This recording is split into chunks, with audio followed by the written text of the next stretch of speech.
Eto sa'yo, Eman.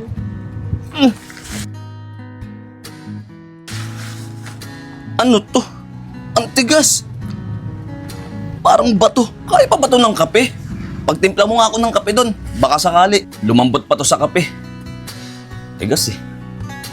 Eh kuya, may kape pa tayo. Yun nga lang, wala na tayong asukal. Okay lang yun.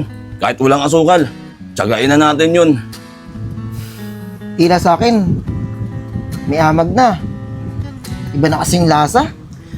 Oh, andyan na pala si Abby eh. May dalang papel. Siguro may resulta na. Malalaman na natin ngayon kung anong sakit mo, Eman. Ate, hindi to result. Nagpatay ako ng weteng kanina bago ako umalis. Para may pamasahe ako. Umextra ako kay Chamilag kanina. Wala kasi siya kanina eh. Eh bakit naman inuna mo pa yung wedding na yan? Eh kailangan na natin na result ni Eman. Eh kasi nga ate, wala akong pamasahe kanina. Wala kang binigay sa akin eh. Kaya dumiskarte muna ako. Kaya nyo na si Angel, ate. Nagpapahinga na dun sa kwarto. Mukhang napagod sa akin. Ay, napagod yata yun sa pagsundo sa akin sa ospital. Dapat nga siya nag-aalaga sa'yo eh. Kasi siya ang asawa mo. Baka gusto ka agad mawala para makamana ng lupa. Ate, wala naman akong lupa ah. Akala mo lang wala, pero meron. Ayan oh, tignan mo yung batok at kilikili mo. Punong-puno ng banil. Maligo ka nga doon. Akala ko naman kung ano.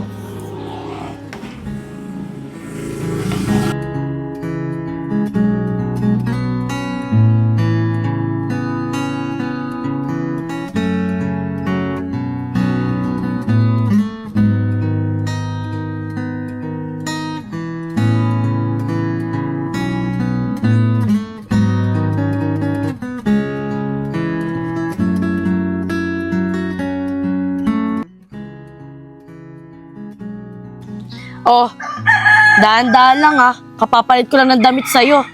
Baka dumihan mo na naman, madagdagan na naman yung labahin ko. Di bali na lang sana kung ikaw yung naglalaba. Eh di ba hindi naman? Babe, sorry ha kung nagiging pabigat na ako. Pero huwag kang mag-alala. Pagaling ko, babawi ako. Di na ako umaasa makakabawi ka pa. Kasi alam mo, di ka nagagaling. Hindi ka nagagaling. Ha?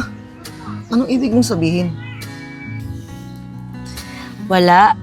Ang sabi ko, sana gumaling ka kaagad. Diyan ka muna ha. Kuha lang ulit ako ng tubig mo. Sige babe.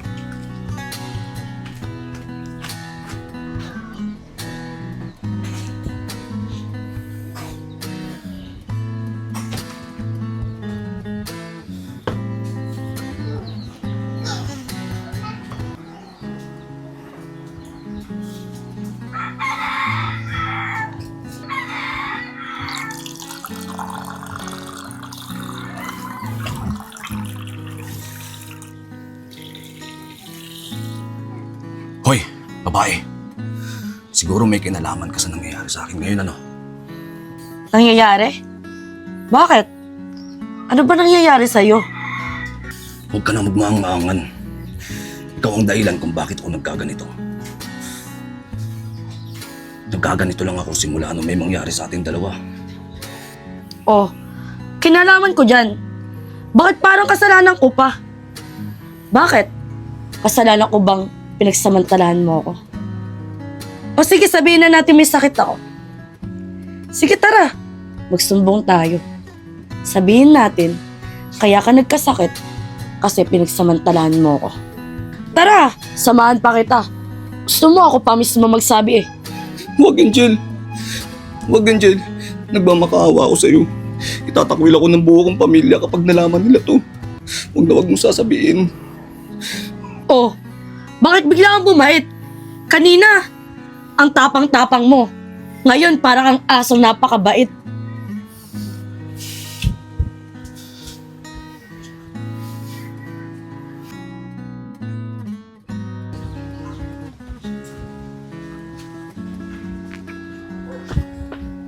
Oh, tubig mo. May utos ka pa ba? Wala na babe. Okay na to. Oo nga pala, babe. May gusto nga pala akong sabihin sa'yo. Sigurado ako, magugulat ka sa sasabihin ko. Gusto mo na ba malaman? Oo naman, babe. Ano ba yun? Babe, kasi... ang kuya mo... Ah, tol! Alam ko na yung gustong sabihin ni Angel. Nakita niya kasi kanina na may pera ako.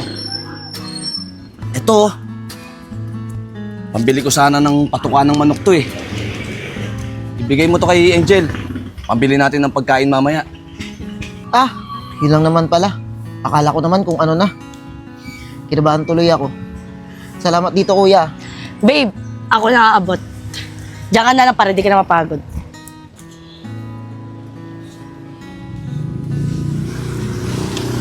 Takot ka, no? Patikim pa lang yan.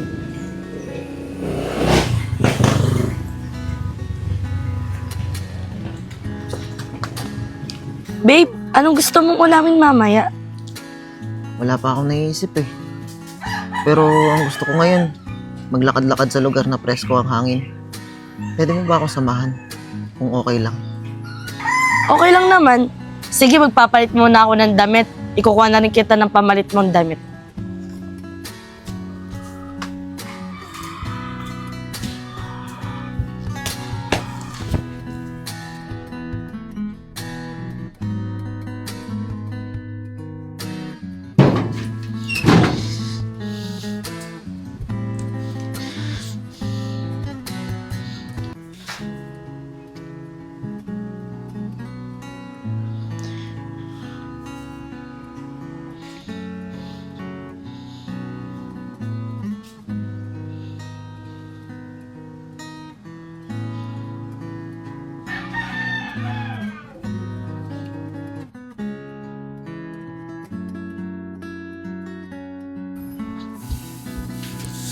Ano yan? Ano yung hawak mo? Siguro, yan yung nilalagay mo para magkasakit kami, ano? Ano ba? Bitawan mo ako, nasasaktan na ako! O ayan, isaksak mo sa baga mo!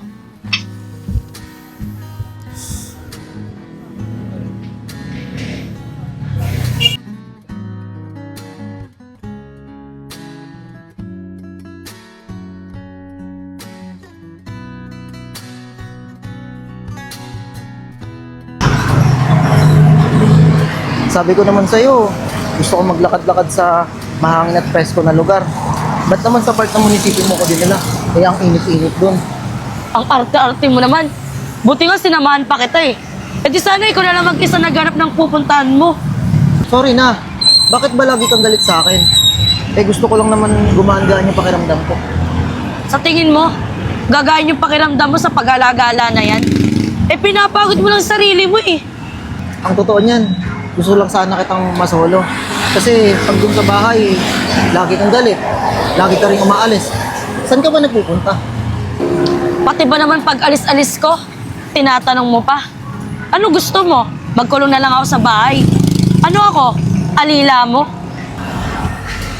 Bi, ang sarap talaga dito. At susunod talaga, babalik ako dito para isama yung jowa ko.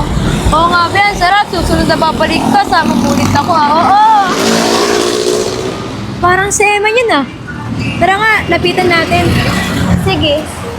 Ba't ba habang tumatagal, nagbabago ang trato mo sa akin, babe? Ay, Eman, nandito rin pala kayo. Anong ginagawa niyo rito? Ah, ikaw pala yan, Ken. Naglakad-lakad lang kami ni Angel para gumaan-gaan yung pakiramdam ko. Pati ba naman dito, sinusundan kami. May sinasabi ka? Bakit? May narinig ka ba? Di ba wala naman? Akala ko meron eh. Ang ganda-ganda pa naman ng view dito. Nasisira lang ng dahil sa'yo. Ano ba yan? Ba't dito pa kayo nag-aaway? Ang dami-daming tao, oh. Pinagtitinginan tayo. Mahiya naman kayo. Okay, sige. Para sa'yo, titigilan ko na si Angel. Bye, Eman. Tara na, Be. Mga pilingera, kala mo naman, ang gaganda. Tigilan mo na nga yan, babe. Tara na nga, umuwi na tayo. Lalo lang tumataas yung lagnat ko.